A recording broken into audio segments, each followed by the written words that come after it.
Nutrient-rich organic soils are probably one of the lesser-known potential contributors to climate change. These land plots, in fact, are a hidden source of greenhouse gas emissions, being natural carbon storages that can turn into significant emitters if not sustainably managed. OrgBalt aims to investigate the potential of these soils through the implementation of sustainable management practices able to minimize emissions. How were these management practices identified? It was a bit of work. Initially, we screened all policy documents in our partner countries, looking for already existing climate change mitigation measures. In fact, we understood that there are little, and then we started to investigate scientific literature. And based on results of studying scientific literature, we decided on a set of climate change mitigation measures we are now investigating in project. Why are demo sites so crucial for the project? Demo sites are cornerstone of any life project, including ours, and in demo sites we are training our partners as well as our stakeholders to understand the impact of climate change mitigation measures. As well, demo sites are used for monitoring of impact of those measures. That's why we are doing greenhouse gas measurements there, as well as environmental data measurements. The climate change mitigation measures tested in the project can be divided into 5 groups.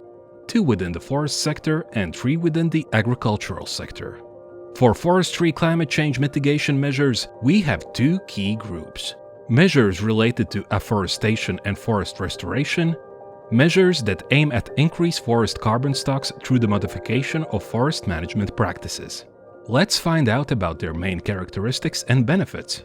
Forest climate change mitigation measures have been implemented in 8 demo sites located in Latvia and 3 demo sites located in Finland. We are evaluating measures related to forest regeneration, such as regeneration without reconstruction of drainage systems. By these actions, we expect to avoid reduction in soil carbon stock due to increased groundwater level and to reduce risks of natural disturbances in forests with wet organic soils.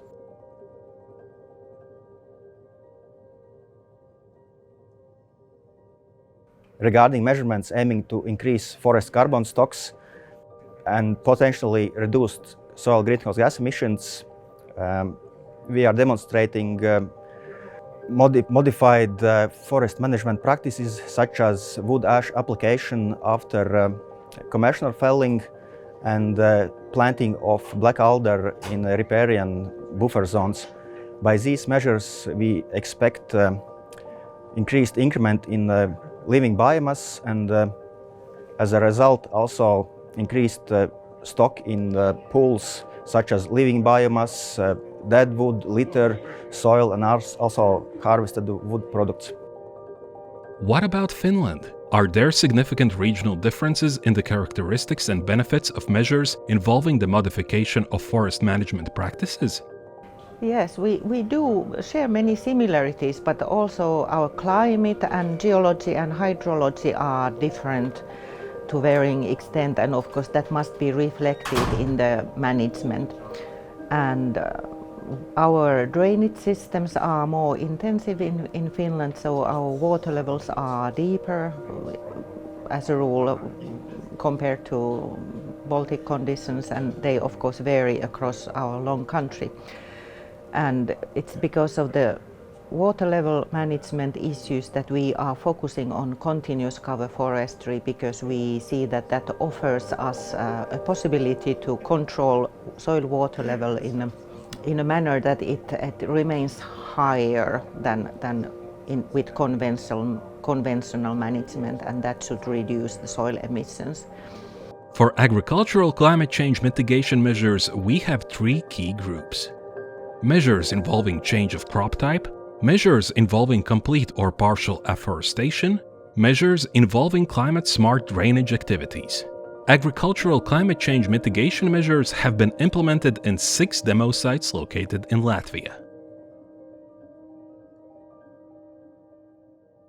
About another crop altering measure, it's introduction of legumes into cereal production, and we are doing this to test if by this measure we could reduce greenhouse gas emissions based on additional biomass input, as well as by decreasing mineral fertilizers used in crop production based on nitrogen fixing crop, which is legumes. So we are testing this measure. Let's see what outcome will be.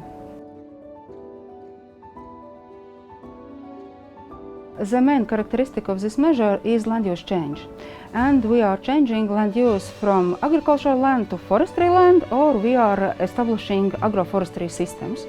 And by this we aim to increase again biomass input in soil from different kind of biomass residues, as well as we are aiming for greenhouse gas emission reduction from soil based on land use change.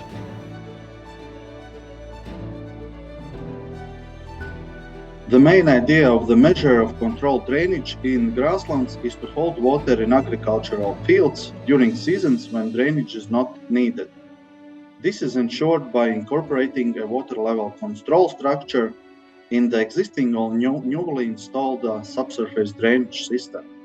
Unlike conventional subsurface drainage system, which removes excess water to the depth of drains, controlled drainage increases groundwater level closer to the soil surface, thus facilitating water retention and storage within the soil profile. It is expected that emissions of greenhouse gases from organic soils will be reduced due to increased groundwater level, which directly affects availability of oxygen and microbial activity in the soil profile.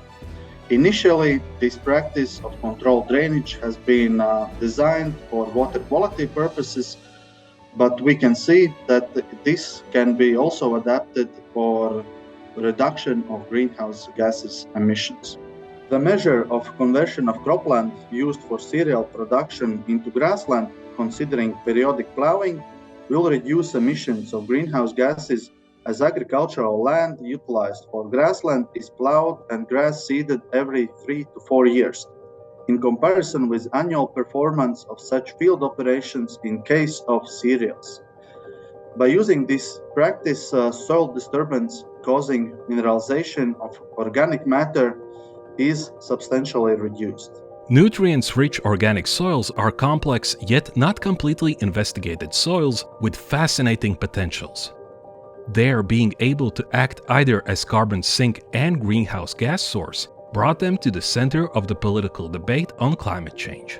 The live OrgBalt researchers have been working and continue working to unravel the still unsolved scientific problems, helping to find answers that could serve both research and policymakers toward a coordinated, sustainable, and socio-economic effective management of these soils.